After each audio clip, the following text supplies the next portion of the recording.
Como en toda construcción, nuestro cuerpo tiene un soporte para mantenernos erguidos y poder estar de pie y caminar. Este soporte es la columna vertebral.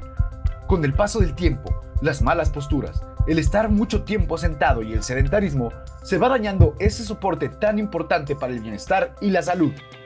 Hoy hablaremos de las enfermedades degenerativas de la columna vertebral. Nuestro expositor de esta edición es médico egresado del TEC de Monterrey con especialidad en neurocirugía, certificado del Consejo Mexicano de Cirugía Neurológica y avalado por la Asociación Mexicana de Cirujanos de Columna. Fundador del Centro Internacional de Columna SICOBE en el Hospital HMG Coyoacán.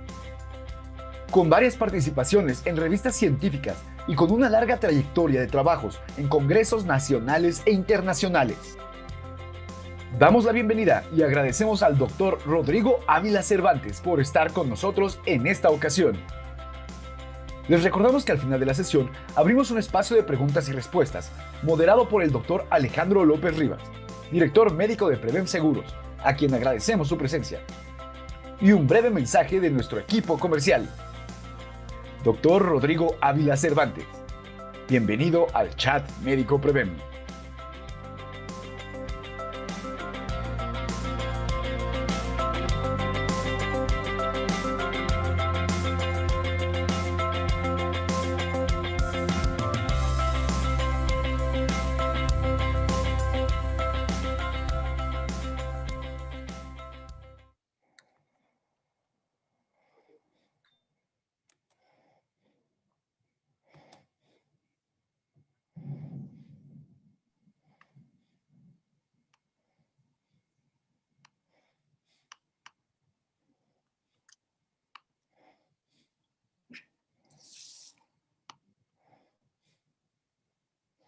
Hola, ¿qué tal? Buenas noches. ¿Me escuchan?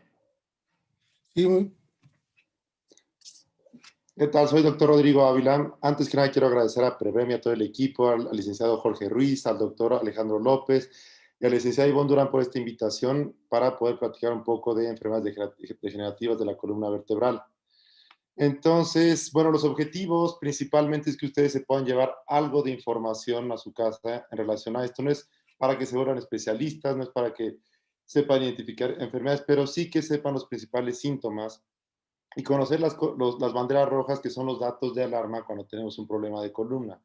Y de igual manera presentar un poco de los resultados que tenemos en el centro de columna, como ya mencionados. Entonces somos el centro de columna, Centro Internacional de Columna Vertebral, estamos en el Hospital HMG. Sin embargo, trabajamos también en varios hospitales, estamos en Médica Sur, en Star Médica y San Angelín. ¿Y en qué consiste esto? Pues bueno, somos un grupo interdisciplinario, principalmente en neurocirugía y ortopedia, que nos apoyamos en otras especialidades como neurofisiología, cardiología, rehabilitación, y todo esto con el fin de poder brindar una atención integral a los padecimientos de columna. Ya más adelante también nos apoyamos de medicina del deporte y psiquiatría para dar seguimiento, porque pues no todos los pacientes tienen un problema solamente mecánico o físico, sino que requieren algo de apoyo en la parte psicológica o psiquiátrica, dependiendo qué tan grave es el asunto. Entonces, ¿por qué es tan importante hablar del tema de columna? Actualmente, a nivel mundial, es la principal causa de discapacidad. No es la diabetes, no es la hipertensión, no es el infarto al miocardio, es las enfermedades de columna como primer causa de discapacidad en todo el mundo. Entonces, esto tan solo en Estados Unidos tiene un costo de 100,000 millones de dólares al año, es 100 con 9 ceros, por 20 en pesos, y esta cifra se ha cuadruplicado alarmantemente desde 1998. Entonces, vemos que la incidencia, o sea, la cantidad de personas que padecen esto durante su vida son 4 de cada 5, o sea, mucho. Y en los últimos 3 meses, al menos una de cada 4 personas habrá tenido un dolor de espalda, un dolor de cuello, y 20%, o sea, 2 de cada 10 personas al final viven con dolor permanente. Entonces, es importante identificar los factores de riesgo para padecer este tipo de padecimientos. Los no prevenibles y los prevenibles. Entre los no prevenibles, pues es la ciudad en la que vivimos.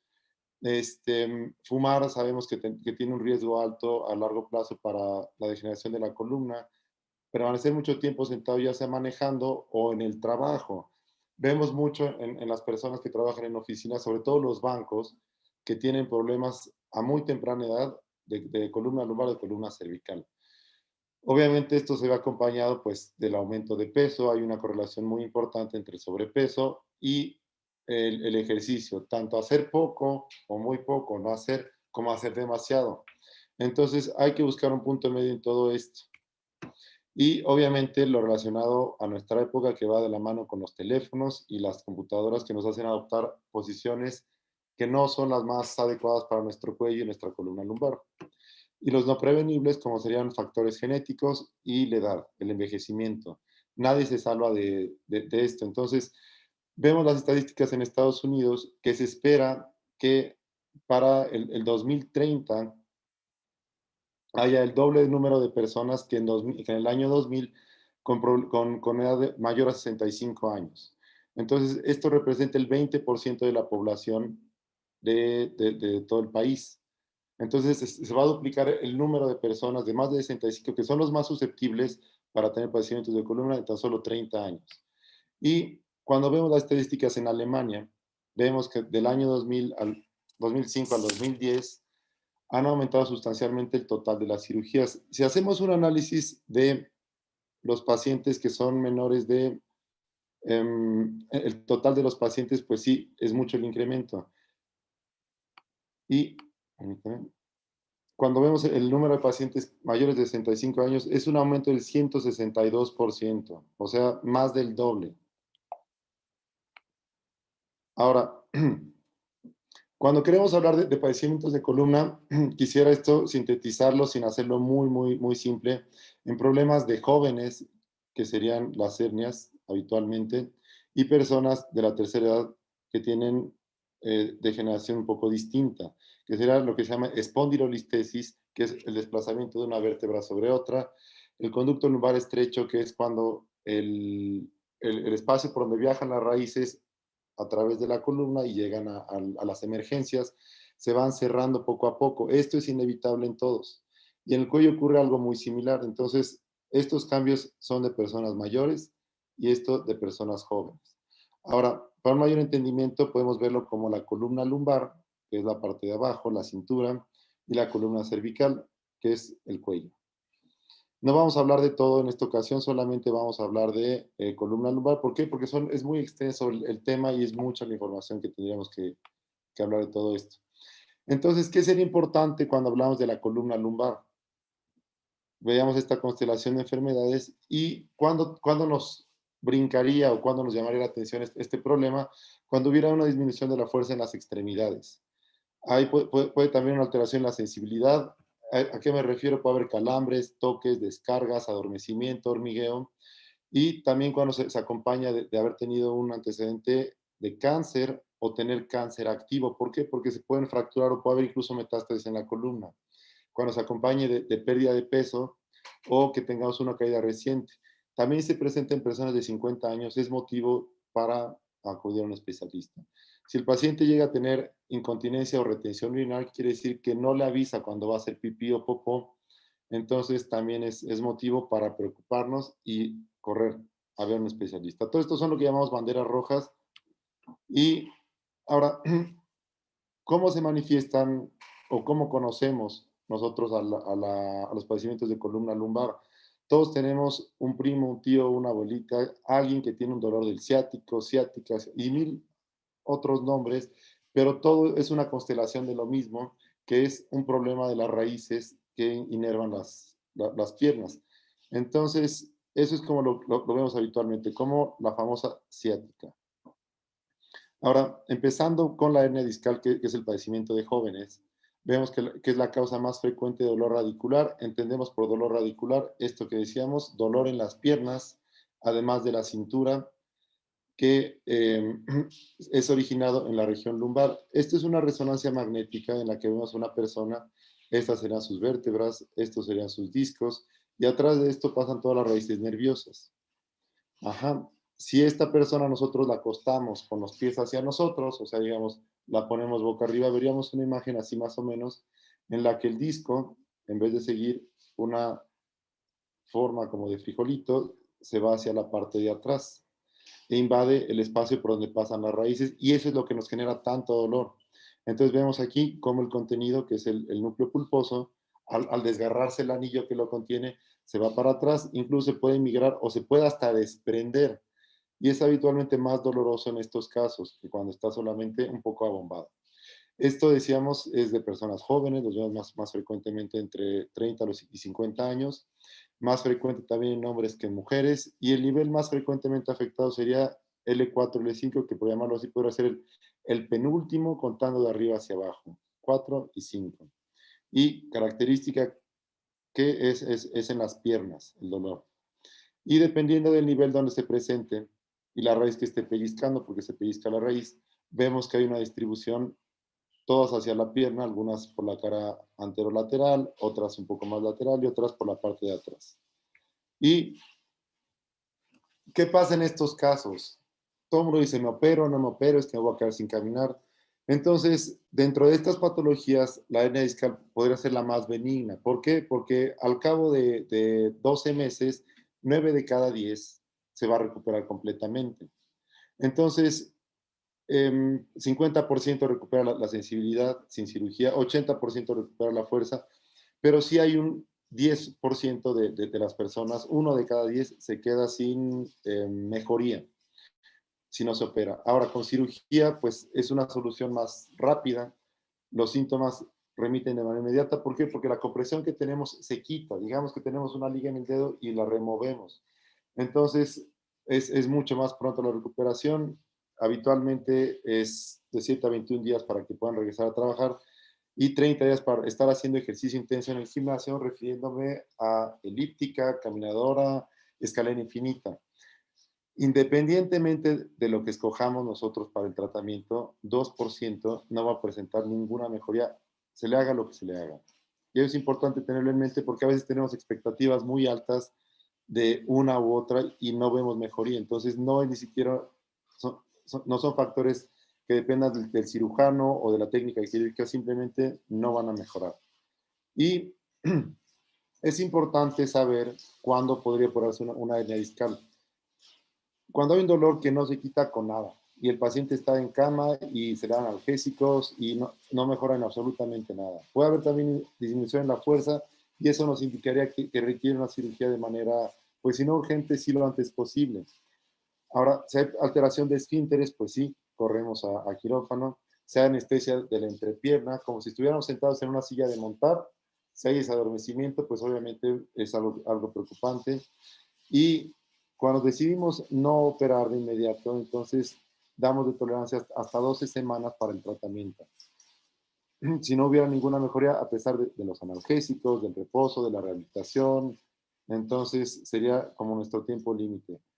Ahora, ¿cuándo no operar una hernia discal? Cuando no genera ningún síntoma. Y esto parece muy trivial, pero no lo es. ¿Por qué? Porque cuando nosotros vemos las estadísticas mundiales de qué pasa con nuestros discos intervertebrales, a la edad de 30, 40, 50, que es la edad en la que tenemos ya algún síntoma relacionado a esto, si lo llegamos a tener, resulta que a los 50 años, uno de cada tres ya tiene cambios, una protrusión del disco y ni siquiera se ha enterado. A los 40 prácticamente lo mismo, o sea, en este rango de edad, de los 30 a los 50, hay mucha prevalencia de cambios degenerativos de los discos y la gente no tiene ni se entera. Ajá. Entonces, ya una vez que decidimos sí operar, pues tenemos que saber cuál es el resultado a 10 años, por ejemplo. Esta es una revisión sistemática en la que dicen, vamos a poner unos que sí se operan y otros que no se operan. Entonces, sí hay una diferencia significativa a largo plazo en los pacientes que se tratan quirúrgicamente, independientemente de que al año los pacientes que tenían una hernia diagnosticada tenían dolor y se les haya quitado. Entonces, vemos aquí ya un análisis de las diferentes escalas que existen de discapacidad, de dolor de la pierna, de molestias y de la percepción que tienen los pacientes de ellos mismos. Entonces, si comparamos la cirugía con no cirugía, hay un valor de P que nos dice qué tanto es diferente uno de otro. Y vemos en prácticamente todas las escalas funcionales que hay una diferencia sustancial de operarse y no operarse. Solamente en el, en el estado de trabajo, pues vemos que realmente la gente no percibe, aún si hay diferencia, no es estadísticamente significativa. Ahora, hay dos tendencias en todo esto. Lo que es disectomía, que ahorita les voy a explicar qué es, y la colocación de tornillos, que todos sabemos que pues, se ponen tornillos, barras, espaciadores, etcétera, etcétera. ¿Qué nos dicen las guías de práctica clínica? No hay evidencia suficiente para que a un paciente con una hernia discal se le coloquen tornillos. ¿Qué dicen las guías de la Asociación Norteamericana de Cirujanos de Columna? No hay evidencia suficiente para recomendar o no recomendar la colocación de tornillos en pacientes que tienen una hernia discal. Esto es significativo. ¿Por qué? Porque entonces, si nosotros no vemos ninguna diferencia en el estado de dolor de espalda, dolor en la pierna y la escala funcional, no hay una diferencia sustancial entre hacer una descompresión solamente y hacer una descompresión y poner tornillos. Entonces, sí hay diferencias reales, tangibles, que es, si nosotros colocamos tornillos va a sangrar más el paciente, requiere más rehabilitación, dura más la cirugía, hay más dolor postoperatorio, hay más infecciones, dura más el tiempo en el paciente en el hospital, pero sobre todo el número de reintervenciones y los costos. Entonces, ¿por qué si no hay una diferencia entre una y otra en un sentido de resultados de clínicos, de por qué están haciendo tantas fusiones? Bueno, la teoría nos dice esto. Tenemos un paciente que tiene una hernia en este espacio y entonces el disco se migra hacia la parte de atrás. La única manera de que no se migre es que no se mueva, pero entonces toda la columna se mueve al unísono. Tienen una biomecánica establecida. Si yo fijo este nivel, entonces esta no se hernia, pero entonces esta de aquí abajo y esta de aquí arriba empiezan a tener un movimiento mucho más pronunciado y entonces empieza a sufrir el nivel de arriba y el de abajo. Este ya no me va a dar lata, pero el de arriba sí o sí y el de abajo sí o sí. Entonces, aquí lo vemos. Fijamos este, pero a largo plazo voy a acabar fijando el de arriba y luego el de arriba y luego el de arriba. Solamente que el paciente tiene que vivir lo suficiente para que yo lo opere nuevamente. Entonces, es por eso que nosotros principalmente hacemos disectomía. Un paciente con hernia nosotros no lo fijamos. Ahora, la realidad en por qué es una tendencia o una moda, no sé cómo llamarlo, es por el costo. Entonces, pues hay un interés de la industria muy, muy grande en que se pongan más cosas, que se usen más implantes. ¿Por qué? Porque esto permite también que haya más innovación y es hasta 5 veces más caro cuando nosotros vemos el costo entre una y otra. Esa es la única razón identificada para poner tornillos en un paciente con una hernia discal. ¿En qué consiste hacer una disectomía? Pues se coloca el paciente boca abajo, se tiene un fluoroscopio en sala y a través de un microscopio se hace una incisión que nos permite ver la parte de atrás de la columna. Aquí estamos viendo la parte de atrás de la columna. Vamos a decir, este es L4 y este es L5. Y teníamos que el problema era el disco que estaba salido. Se nos salió parte del núcleo y está comprimiendo la raíz aquí. Entonces hacemos una ventanita. Esta ventanita la hacemos a través de este espacio. Quitamos un poco del ligamento y quitamos solamente el pedazo del disco que está salido. Entonces, hacer este tipo de procedimientos nos permite que el paciente se pueda manejar incluso de manera ambulatoria. El sangrado es mucho menor, el tiempo quirúrgico es bajo. Ahora, hay otros dispositivos que se llaman espaciadores interespinosos. Esto se coloca entre dos vértebras y esto muerde parte de las dos vértebras. Entonces, no solamente se ve doloroso, sino que realmente no tiene ningún beneficio. Cuando vemos a largo plazo cuáles son los beneficios de colocar un espaciador, pues todavía no se conoce ninguno. Entonces, si a ustedes les platican, les dicen, te voy a poner un espaciador, pidan otra opinión. ¿Por qué? Porque no hay nada documentado en evidencia médica que nos diga esto tiene algún beneficio para tu columna. Entonces, es un poco la parte de, pues, la industria, ¿no? Ahora, pasando al tema de personas de tercera edad, está la estenosis espinal. Como decíamos, ¿qué es esto? La columna va envejeciendo y los espacios por donde bajan y por donde salen las raíces se van cerrando. Vemos cambios en los discos, en las plataformas, vemos parte de lo que se llama degeneración facetaria, que es la articulación que se va haciendo viejita también, se va haciendo más robusta, y el ligamento que está en esta zona, que es el ligamento amarillo, también, entonces va ocurriendo que se empieza a cerrar el espacio, cerrando, cerrando, y empieza a haber un pinzamiento, pero no en agudo como en una hernia, sino que es crónico. Y entonces los cambios son muy sutiles. Se presenta más en personas de 60 años, más frecuente en hombres que en mujeres. Igual son los niveles que están hasta abajo los que más frecuentemente se empiezan a lastimar y a degenerar. Y esta es la causa más frecuente de cirugía en personas, o sea, cirugía de columna en personas de más de 65 años. Si nosotros otra vez agarramos al paciente, lo acostamos boca arriba, vemos otra vez, aquí tenemos nuestro disco intervertebral. Este es el espacio por donde bajan las raíces. Más específicamente, estos filamentos chiquitos que vemos aquí son las raíces y por aquí sale un par de raíces en cada nivel. Aquí está representado en una esquemática. Las raíces están prácticamente de vacaciones. Tienen todo el espacio para bajar y para salir. ¿Qué pasa con la edad? Pues el disco se hace más ancho. ¿Por qué? Porque se va aplastando necesariamente. Aquí las facetas, que son las articulaciones, también vemos que se van haciendo más robustas. Y entonces vemos este estrechamiento del que hablábamos. Las raíces, en vez de estar muy tranquilas, aquí están apretadas. Comparamos uno con otro y ese es el mecanismo por el cual se van pisando las raíces. No es propiamente el disco, aun si el disco juega un papel importante. ¿Cómo se manifiesta? Pues muchas veces se confunde con un problema vascular.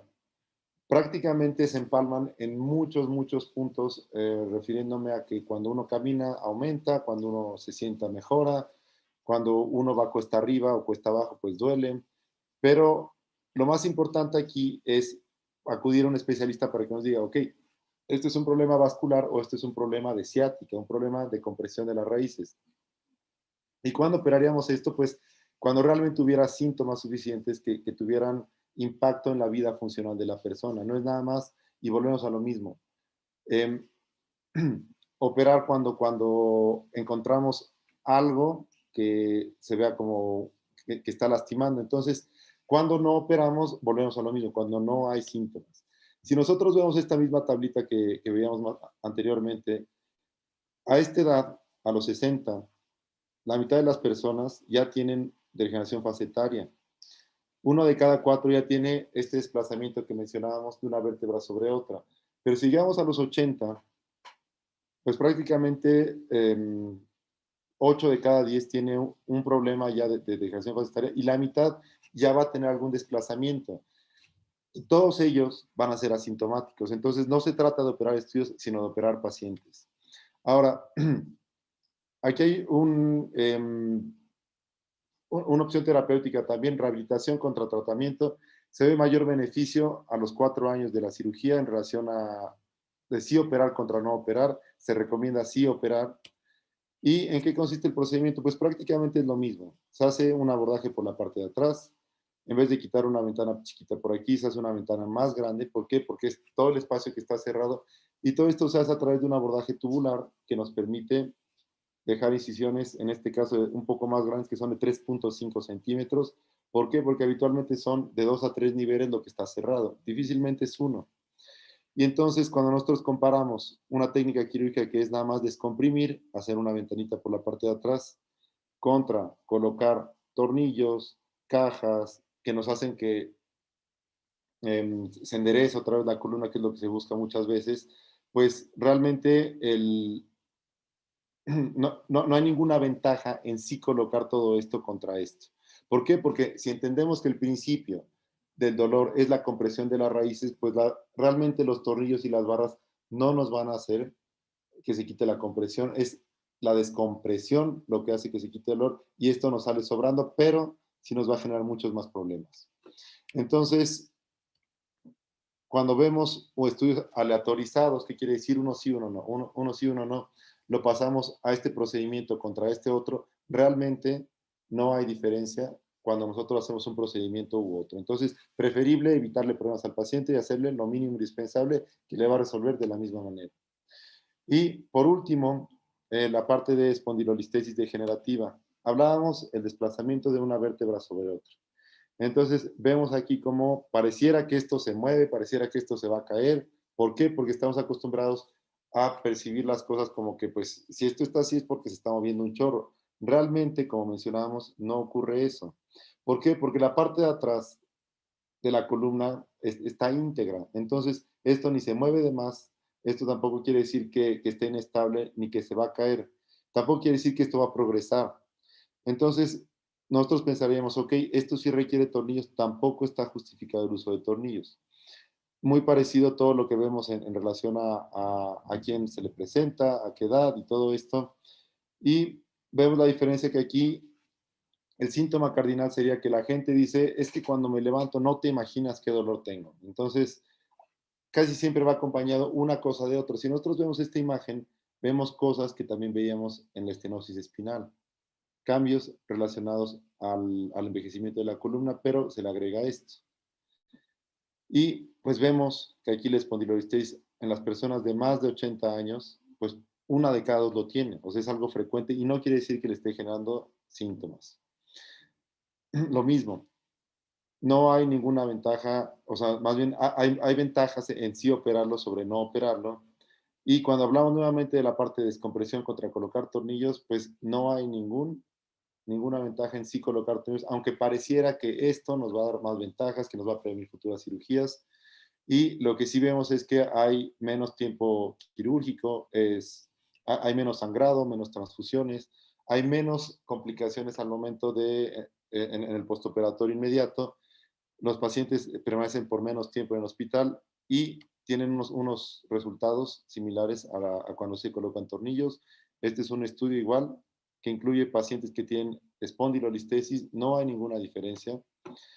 Vemos más estudios, metaanálisis. ¿Qué quiere decir? Cuando nosotros juntamos todos los estudios que se han hecho a nivel mundial, los revisamos y decimos, no hay ninguna diferencia entre poner y no poner tornillos en los pacientes que tienen este desplazamiento. Entonces, vemos otra tendencia, o sea, igual que en los pacientes jóvenes, en los pacientes de mayor edad, sí hay una predilección. Vemos aquí en 2003, 31% se les colocaban tornillos. Para 2008, en este estudio, 91% ya se estaban fusionando. Cuando vemos el número total, aumentó 5 veces en tan solo 5 años.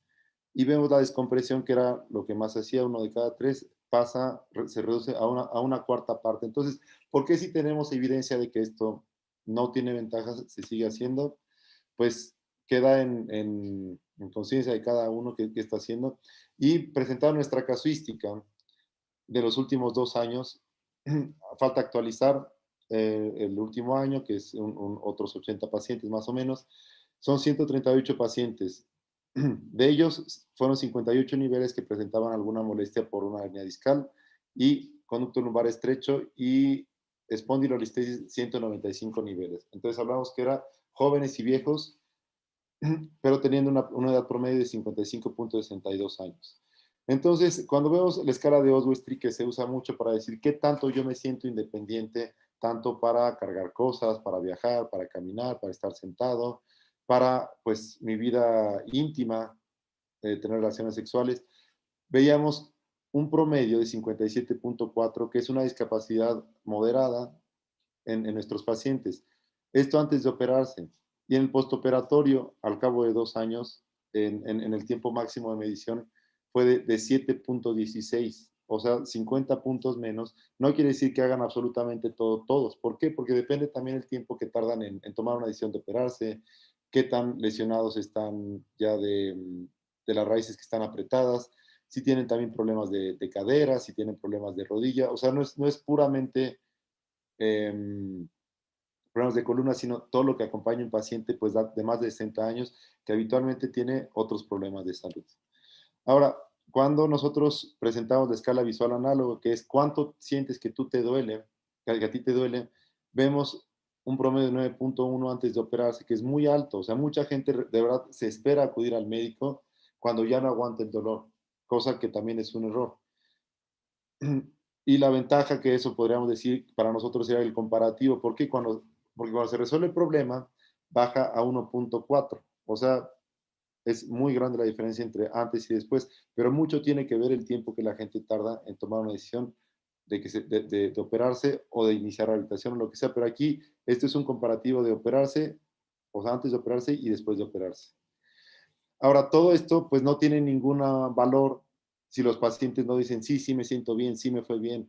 Entonces, pues sí tenemos perfiles públicos en portales como Doctoralia, donde pues sí la gente se toma la molestia de decir cómo me fue, cómo fue mi consulta, cómo fue el resultado de mi cirugía, y es el otro colaborador, el doctor José Ávila, un servidor Rodrigo Ávila, donde realmente la gente pues expresa opiniones de la experiencia con nosotros. Y la estancia hospitalaria que tenemos es de 26.6 horas, a veces porque el paciente es de la tercera edad y preferimos dejarlo toda la noche y hasta mediodía después, y a veces porque el seguro nos pide que sean 24 horas, pero esto se podría reducir si no tuviéramos esta restricción de los seguros. Tiempo quirúrgico por nivel, ¿qué quiere decir esto? Si yo opero una hernia en un nivel, esto es el tiempo promedio que tenemos de 58.3. O si es un estrechamiento que es de 2 niveles, pues sería el doble, ¿no? Entonces, más o menos el tiempo promedio. Sangrado promedio es 7.6 centímetros cúbicos. ¿En qué se traduce esto? Una jeringa chiquita con las que nos toman muestras para preoperatorios nos quita más sangre que la cirugía como tal. Y pues obviamente siempre que hay cirugías hay complicaciones, no estamos exentos de ello. Ha habido desgarro dural, que quiere decir la membrana que cubre las raíces y los nervios más adelante se llega a romper. Hemos tenido 3 casos, esto se resuelve de manera intraoperatoria, ahí mismo se sutura, se coloca Duragen y esto no pasa a mayores. Delirium, obviamente son pacientes mayores y entonces tienen mayor predisposición a tener confusión después de la cirugía, de estar pues con actitudes y conductas aberrantes. Entonces sí pasa, porque es parte de tener mayor edad y tener una situación de estrés. Y reintervenciones, 5 casos. Entonces, de toda esta información, podemos concluir que pues, la cirugía en general es un procedimiento seguro. Cuando se trata de no instrumentada, refiriéndome a no colocar tornillos, es un procedimiento todavía más seguro y especialmente cuando vemos que no hay ninguna ventaja en colocar tornillos sobre no colocar. Entonces, bueno, esa es toda la información que yo quería proporcionarles de columna. ¿Por qué? Porque siempre tenemos muchos tabús sobre me opero, no me opero, me van a dejar sin caminar, voy a quedar peor. No es así. O sea, depende mucho el procedimiento que se escoge, cómo escoge uno también al paciente, porque hay pacientes que se prefieren no operar por diferentes circunstancias. Entonces, de esto depende el éxito de una cirugía.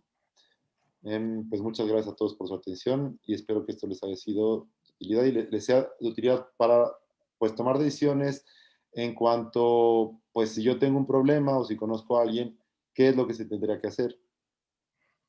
Doctor, buenas Gracias. noches. Hay varias preguntas, vamos a escoger nada más algunas. Una Sí, es, ¿cuál es la causa de no usar los espaciadores?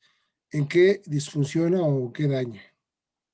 no, no es que disfuncione o que no, o que dañe, principalmente no hay ningún beneficio.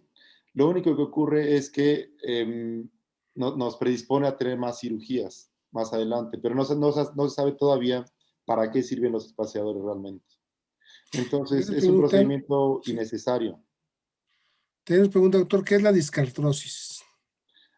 Es cuando el disco se va endureciendo. Todos los tejidos van teniendo depósitos de calcio. Entonces, el disco no es la excepción. Entonces, se va endureciendo poco a poco, al igual que las articulaciones. Entonces, es una descripción radiológica de o sea, de una columna que ya tiene cambios por edad. Pregunta que si en el área no lumbar las complicaciones son mayores o menores. Nosotros hemos tenido más complicaciones en el área lumbar que en la cervical. En cervical no hemos tenido complicaciones ni de reintervenciones ni de ningún tipo. En nuestro caso es mayor en lumbar que en cervical. También nos preguntan, ¿las cirugías de mantenimiento cada cuándo se recomienda o hasta que es disfuncional? O sea, así nos preguntan. ¿Me puede repetir la pregunta, por favor? Las cirugías de mantenimiento. Ajá. No hay como tal una cirugía preventiva. No podemos decir, es que aquí ya como que va a empezar a dar lata, eso no pasa. Entonces, solamente si el paciente tiene síntomas. ¿Y qué tantos síntomas? Solamente el paciente sabe muchas veces el momento en el que hay que operarlo. ¿Por qué? Porque ya agotó la rehabilitación. ¿Por qué toma tantas pastillas que está mareado, se llegan a caer en la noche de tantos medicamentos que están tomando? Entonces, cuando ya esto restringe las actividades diarias, pues es momento de tomar una decisión distinta. Pero habitualmente es el paciente por el dolor y por la restricción que tiene en su vida cuando hay que operarlo. También preguntan es que si el correr, brincar o hacer ejercicio, bueno, el correr y brincar es diferente que hacer un ejercicio de resistencia, por ejemplo, levantar objetos pesados, ¿en qué afecta a la columna vertebral? Y Sí, prevenir el daño. sí, cuando nosotros corremos, pues hay impacto en todas nuestras articulaciones. Entonces, sí hay un envejecimiento prematuro en los corredores y cuando nosotros cargamos peso, sobre todo cuando es de manera no supervisada, es cuando habitualmente tenemos hernias en agudo. Ni siquiera es por envejecimiento, sino que se llega a cargar, sobre todo en el peso muerto, se ve mucho por el movimiento que se llama de flexoextensión, que es cuando nosotros flexionamos la cadera cuando se dan las lesiones. Entonces, no es el ejercicio por sí solo, sino el tipo de ejercicio y el ejercicio mal ejecutado. Tiene pregunta que me está comentando que las estadísticas que presentamos fueron americanas, de Estados Unidos, que qué diferencia hay con las mexicanas. Realmente no hay estadísticas en México globales. No, por eso presentamos las americanas. Doctor, con respecto a, sabemos, bueno, ¿usted qué opina con respecto al peso? Una persona con ciática, una compresión, o a lo mejor no es compresión, ¿el peso puede ayudar a disminuir las molestias o es definitivamente otro tipo de cuestión? Sí, hay una asociación muy grande entre la magnitud del dolor y el sobrepeso, y no solamente por la carga que hay, sino porque la grasa corporal hace que estemos en un estadio de inflamación continua. Entonces, alguien que tiene un dolor leve, el sobrepeso hace que esto se amplifique por las toxinas que genera la grasa. Entonces, definitivamente es recomendable mantener peso o bajar de peso siempre que exista una condición o no, pero siempre es un factor importante el peso. Tiene pregunta de las camas de inmersión, ¿que usted qué opina, doctor, para ponerse de columna vertebral? Pues como un tratamiento de alguna manera complementario está bien. No hay evidencia todavía de si realmente sirve o no, pero si la gente percibe que le sirven, yo creo que se pueden usar. No, no hay riesgo de lesión. Y mucha gente percibe que sí la ayuda. Doctor, ¿usted qué opina? ¿A partir de qué edad un paciente, o no tiene que ver la edad, es candidato a excepción de un accidente de una cirugía de columna vertebral? ¿Cuándo no puede haber ya problemas de que ese hueso ya no esté bien osificado o que haya algún problema?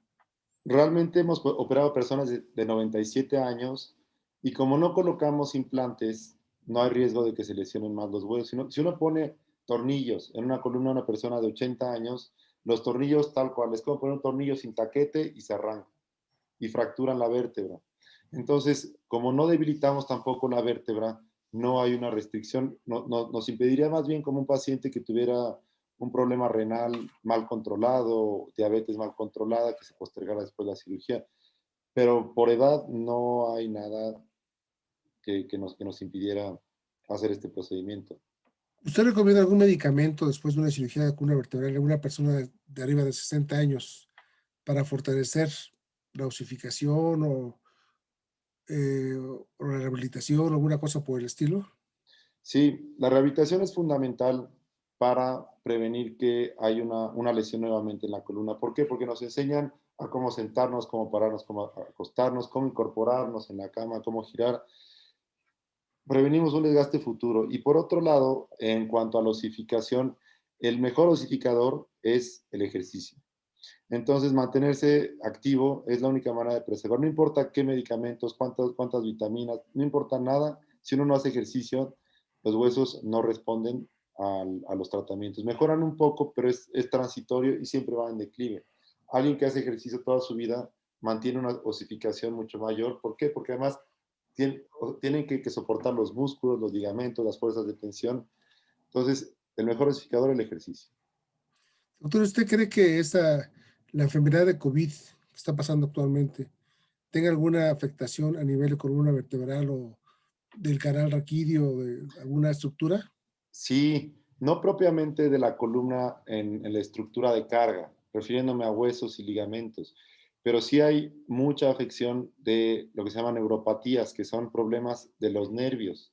Entonces hay gente que tiene desde las cosas más raras como incontinencia urinaria aislada, retención urinaria aislada, como dolor permanente en las extremidades. Entonces sí hay asociación del COVID con neuropatías. No es solamente lo que se veía al principio del olfato, sino que hay eh, problemas nerviosos, no necesariamente estructurales de la columna. Doctor, ¿usted qué opina de los bloqueos eh, para el nervio ciático en caso de nervio ciático? ¿Se Ya, pueden poner y por qué se deben de poner? ya no están recomendados los bloqueos para este tipo de padecimientos. Se ha visto que esto a la larga tiene pues repercusiones negativas porque habitualmente se inyectan esteroides. Ajá. Entonces, esto pues hace que el músculo se haga todavía más delgadito, hay atrofia de los ligamentos, entonces resulta contraproducente a la larga. Si identifica una causa de ciática, pues hay que atacar la causa de base con rehabilitación o con cirugía, pero los bloqueos ya no están indicados. De hecho, están desrecomendados actualmente. Doctor, ahorita está muy de moda la pregabalina para dolores ciáticos. ¿Usted qué opina de la pregabalina? Y si nos explica qué es ese medicamento, porque mucha gente no lo conoce. Sí, este es un medicamento que se usa mucho para el dolor de nervios, como le llaman, y es muy útil. Entonces, un paciente que está en rehabilitación le ayuda mucho a controlar el dolor, además de cualquier otro antiinflamatorio o analgésico. Se usa mucho también en el postoperatorio inmediato y hasta 30 días después para tener mejor control del dolor. Entonces, sí es un medicamento que es útil. Obviamente, pues a largo plazo va disminuyendo efectividad. Entonces, sí, recomendado pregabalina y gabapentina, Y los dos. gabapentina. Doctor, también nos preguntaban de nueva cuenta si nos puede dar la ubicación de donde dan la atención médica ustedes. Sí, estamos nosotros en Médica Sur y en HMG. En HMG es donde tenemos el centro de columna como tal. ¿Quiere que comparta la pantalla para que se vean los teléfonos de contacto? Sí, doctor.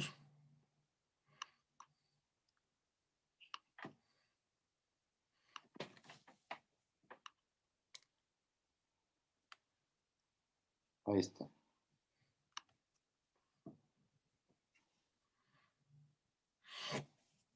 Ok, doctor. Ya nada más dos últimas preguntas. Le preguntan, ¿usted qué opina que es más recomendable para pacientes jóvenes con retroescoliosis, de acuerdo a su experiencia?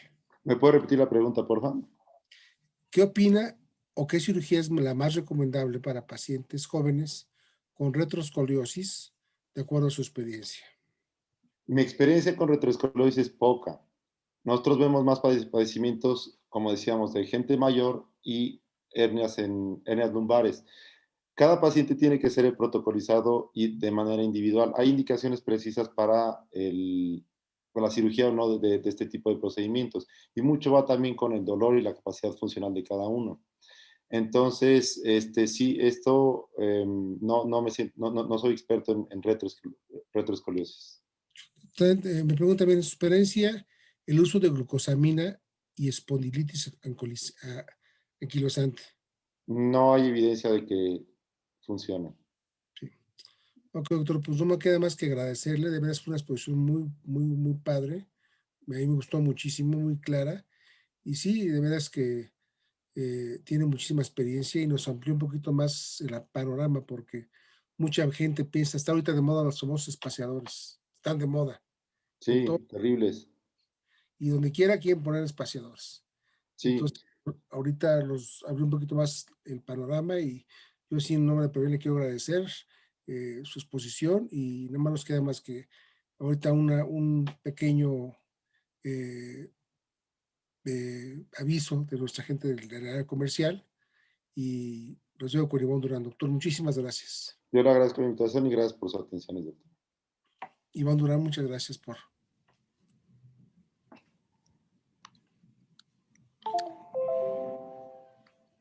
Hola, buenas noches. Soy Ivonne Durán, gerente regional de Oficina Norte, Y quiero platicarles lo importante que es contar con un seguro de gastos médicos mayores, ya que hoy día lo más valioso que tenemos es nuestra salud. Y si llegamos a sufrir algún accidente o enfermedad, tenemos la certeza de que no afectará nuestro patrimonio y eso se convierte en una inversión que nos va a ayudar a prevenir eventualidades relacionadas con la de salud y a disminuir pues nuestra parte económica en nuestras familias. Los invito a que conozcan nuestros productos que son altamente robustos y que se unan a esta gran familia Prevem, ya que podemos ser tu mejor opción. Si eres agente de seguros, ponte en contacto con nosotros para que te platiquemos el excelente esquema de comisiones que tenemos. Muchas gracias y que tengan una excelente noche. Doctor, muchas gracias.